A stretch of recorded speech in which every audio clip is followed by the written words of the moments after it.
Tonight on Huckabee, days after he said he'll use his pen to sign executive orders without Congress, the president changed his tune when it comes to reforming the way the NSA collects your information. I'm prepared to work with Congress on this issue.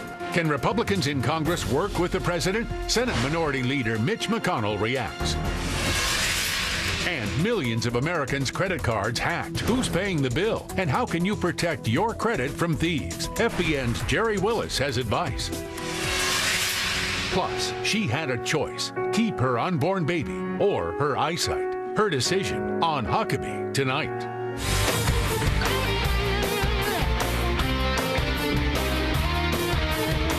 Ladies and gentlemen, Governor Mike Huckabee.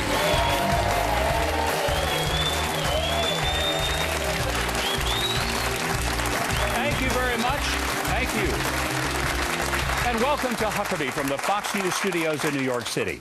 Well, this week, a couple of 100,000 people are going to descend on Washington, D.C. in the annual March for Life. And if I hadn't just told you about it, you probably would have never heard about it. You know, let a dozen or so Occupy Wall Street protesters set up camp on the Washington Mall. It'll get full-throated attention on the nightly news and most likely make the front pages of the New York Times and Washington Post. 250,000 pro-life advocates will at best get a ho-hum brief mention, basically implying that a bunch of right-wing nuts are engaged in a war on women. And there's a better than even chance that the group is going to be labeled as anti-abortion, though it prefers and deserves the moniker of pro-life. If they are anti-abortion, does that make the opposition pro-abortion instead of pro-choice? It would appear that abortion advocates believe in choice, so long as the choice is to end the life of the baby. But if a mother chooses to be a mother and give birth, does that make her selfish, stupid, or enslaved?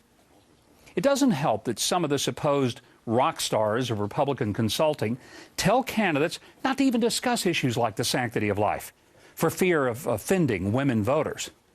Now, what those GOP geniuses fail to recognize is that just because they can't defend the life position, it doesn't mean that some of us can't. The ridiculous claim that a pro-life position is a war on women is an insult to the millions of women who make extraordinary sacrifices for their children. For Democrats to reduce women to beggars for cheap government-funded birth control is demeaning to the women that I know, who are far more complicated than their libido and the management of their reproductive system. Women I know also have brains, and they use them creatively and effectively, and they can manage everything from a business to a household. Democrats pushing this war on women nonsense, well, they pretend that women are helpless and hopeless unless the government pays for abortion and birth control. Treating women as victims of their gender is outrageous, and that's the opposite of an appropriate respect for women as equal in worth as well as value as men. It's why I appreciate strong women like Saren Foster, who heads an organization called Feminist for Life, or Marjorie Dannenfelser, the CEO of the Susan B. Anthony Fund. These are women who want no part of being miniaturized or marginalized as incapable of responsibility for their unique and noble abilities as women. They understand that real power for a woman is to give life, not to take it.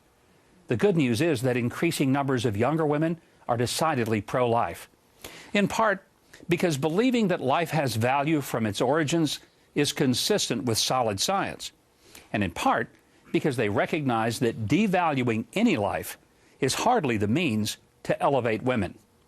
For the timid, hand-wringing Republican consultants who are afraid to take a stand for life, look instead at the admirable example of RNC Chairman Reince Priebus, who this week will delay the convening of the RNC winter meeting so that National Committee members can participate in the March for Life. He's demonstrated that the best way to counter this Democrats' phony charge of a war on women is to lead in the war for women, all women, even the ones yet to be born.